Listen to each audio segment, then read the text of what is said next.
tayo. Ito. Avision. 32 inches. Ang problema nito, no power. Wala siyang standby power dito. Nakasaksak na yan. Nakasaksak siya pero wala siyang ilaw na pula or anumang ilaw dito na standby. Buksan natin. So ito ay unang sira niya, no? Sarado pa silyo nito. Ito yung model nito, Avision model 32 K7860. Okay, so ito na, nabuksan na natin yung unit. Bali yan yung kanyang mainboard, power supply. So ang problema, walang power. So may napansin ka agad ako rito. Ito, putok. So putok yung resistor na ito, yung fusible natin. Pag putok ito, matik sira din yung regulator nito minsan, ano? So yan ang issue nito. Okay.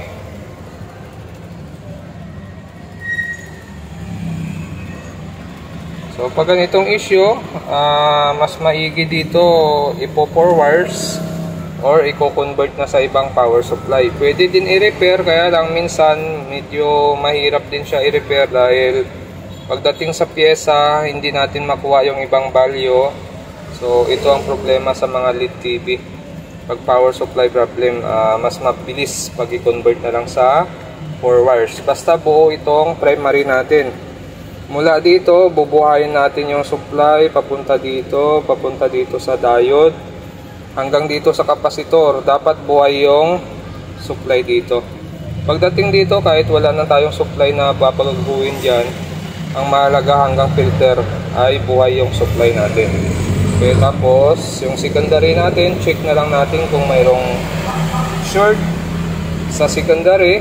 Pag wala, ibig sabihin primary lang ang problema nito. Okay, so ito na, natanggal na natin yung board. So gagawin natin, check natin yung secondary natin. Gamit tayo ng resistance at naka-buzzer tayo. Yan. So check lang natin yan, ground lang tayo, kahit baliktad tester okay lang, yung test probe. Okay, so ito okay, ito walang buzzer dito. So pagdating dito sa kabila, makikita natin or maririnig natin nagbabuzzer siya. 0.6 ang resistance ng ating circuit dito sa diode. Dapat wala ito, no? So maaring ito yung dahilan kaya bumigay yung power supply natin, dahil may load siyang short dito. So hindi pa tayo sure kung saan banda yung short, kung itong diode dito ang may problema or sa load side naman yung papunta sa backlight natin. So hang natin tong dalawang diode, try natin kung saan dito may problema. Okay, so ito na, natanggal na natin yung dalawang diode dito. Natanggal na yan. So ito na yung dalawang diode natin. Check ngayon natin kung saan dito yung sira, ano, kung talagang ito ba yung sira. Buzzer lang tayo. Yun, no? Ito. Itong isa sira, no? Yung isa, buo pa yung isa. Yan, no? Buo pa yung isa. Ito yung sira. Ayun. So may sira siyang isang diode. Kaya bumigay yung primary nito. Okay, ha? Para hanapan lang natin ng kapalit ito. Papalitan natin yung dalawang diode sabay na. Tapos check natin yung primary kung kaya pa siyang i-repair or hindi na. Kasi minsan medyo mahirap mag-repair din ng mga ganitong power supply. So tinry natin i-repair. Yan, nakabitan na natin siya ng bagong parts. Bunot lang pala yung mga parts na kinabit natin dyan. So ang ginawa ko rito, lahat talaga pag ganito ay kailangan i-test. Mula dito sa fuse, palit tayo. Tapos diretso dito. Pagdating sa diode, mayroon din siyang sira dito sa diode. Pinalitan din natin lahat. Pati filter cap, pinalitan din natin yan. Damay na natin sa pagpalit. Pero lahat yan bunot din naman. Tapos nagpalit din tayo ng 6 pin. Pinalitan na natin to. Ito hindi na natin pinalitan kasi buo naman yan. Ito pinalitan natin. Okay? Pagdating dito sa mga resistor, ito yung mahirap dito. Kasi yung iba rito wala mga value. Kagaya niyan, walang value yan. Ito wala din value. Ito may value. Ito good to. Ito good din. Itong dalawa sira. Ang value nito ay nasa 470 ohms. Parehas yan. 470 ohms. Ito naman 0.25 ohms. Tama. Tapos ito 101 or 100 ohms. Bali ito yung sira. Ito dalawa sira yan, open yan parehas. Tapos palit tayo nito. Yan, okay na yan. So tapos chinek na natin mga resistor dito, okay rin, pati opto, hindi na natin pinalitan yan. So yan yung ginawa natin dyan. Bali ito yung mga pyesa na pinalitan natin.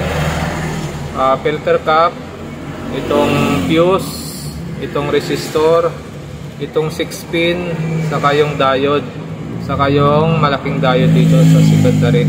Tapos yung mga maliliit na resistor. Okay. So ngayon testing natin, titingnan natin kung gagana itong ginawa natin. Kung hindi, kukonvert na lang natin sa power supply ito. So ito yung mahirap dito kasi medyo mabusisi pag nag-repair, ano. Pero try lang natin kasi minsan nakukuha pa naman sa repair. Minsan talagang hindi na siya nare-repair, ano, conversion na lang ginagawa. Okay, so yan na, oh. Umilaw na siya, kulay asul na, no? Ano pala ito? Automatic on pala ito. So ito, supply natin standby sa backlight niya ay 19 lang naman. Tapos yung 12 volts natin dito ay okay rin yung 12 natin dito. So yan, naka-power on na yan. Itong supply ng LVDs natin ay 12 volts din. Yan, oh. Okay, so okay na yung power supply natin saka yung secondary natin. Bali, yun lang talaga yung problema ng unit natin, pero na-try pa naman natin siya i-repair. So, advice ko lang pagdating dito sa power supply, medyo mabusisi lang talaga siya pag gusto nyo siyang i-assemble ulit or buhayin ulit yung power supply niya. Kasi yung iba dito ay wala mga data, walang mga sulat yung resistor, kaya minsan mahirap siya kunin kung ano talaga yung value. So, mas mabilis pa yung trabaho dito pag nag-convert ka ng 4 wires kaysa i-restore mo talaga yung pinaka power supply nito. So yun, nakuha pa naman natin. Bali, yun lang yung sinabi ko kanina, yun lang yung mga pinalitan natin.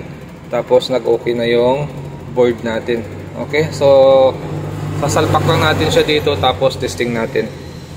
Okay, so ito na. Bali, final test lang tayo dito. Titingnan natin kung normal pa yung unit natin, kung gagana ba siya dito sa pinaka main board nito.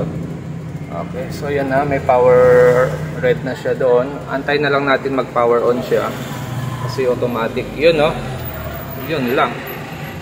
Tagilid na pala yung pinaka LCD nito. Marami na palang guhit. Hindi rin sinabi ng may-ari kung may guhit yung unit niya. So medyo tagilid to.